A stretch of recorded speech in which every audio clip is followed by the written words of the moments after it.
देवी दुर्गा ने महिषासुर का वध किया। उसकी मृत्यु के बाद असुर पाताल लोक में लौट गए। असुर शुंभ ने प्रतिशोध की शपथ ली और असुर सिंहासन पर चढ़ गया। उसने अपने भाई निशुंभ की मदद से स्वर्गलोक देवताओं के निवास पर हमला किया और उस युद्ध जीतने में सफल रहा। जब असुरराज अपनी जीत का जश्न मना रहे थे, तब असुरराज शुंभ के वफादार सेनापति चंड और मुंड अपदस्थ देवताओं की गतिविधियों पर नजर रख रहे थे। देवताओं ने हिमावत पर्वत पर पहुंचे और देवी दुर्गा से सहायता मांगी।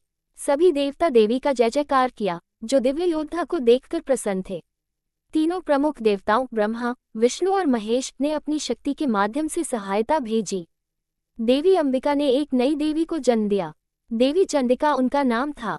देवी चंडिका और शुंभ के बीच युद्ध शुरू हुआ। शुंभ ने कई सेना इकाइयों के साथ चंडिका को घेर कर जवाबी हमला किया। शक्तियां उसकी सहायता के लिए आईं। वैष्णवी गरुड़ चील पर सवार होकर आए और उन पर अपना चक्र फेंका। ब्राह्मणी, जो हंसों द्वारा खींचे जा रहे रथ पर आई थी, ने असुरों पर अपने कमंडल से जल छिड़क कर एक जादू किया, जिससे वे कमजोर और अतिसंवेदनशील हो गए। माहेश्वरी वराह की शक्ति और विष्णु के अवतार वाराही ने मादा सुअ के रूप में अवतार लिया था।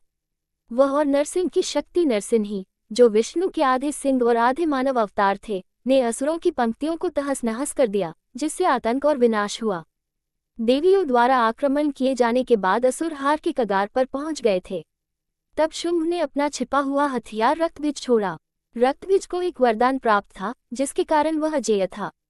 यदि उसके शरीर से रक्त की एक बूंद भी जमीन पर गिरती, तो एक और रक्तबीज उभरता, जो पूरी तरह से तैयार होकर युद्ध के लिए तैयार था।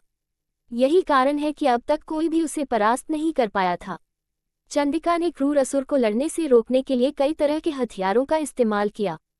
उसके घावों से रक्त बह रहा था, फिर भी जमीन पर गिरने वाली हर बूंद से एक रक्तबीज से बहुत सारे रक्तबीज निकल रहे थे।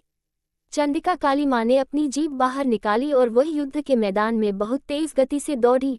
रक्त या भीस की लाशों से गिरते खून की हर बूंद को अपने अंदर समाहित किया।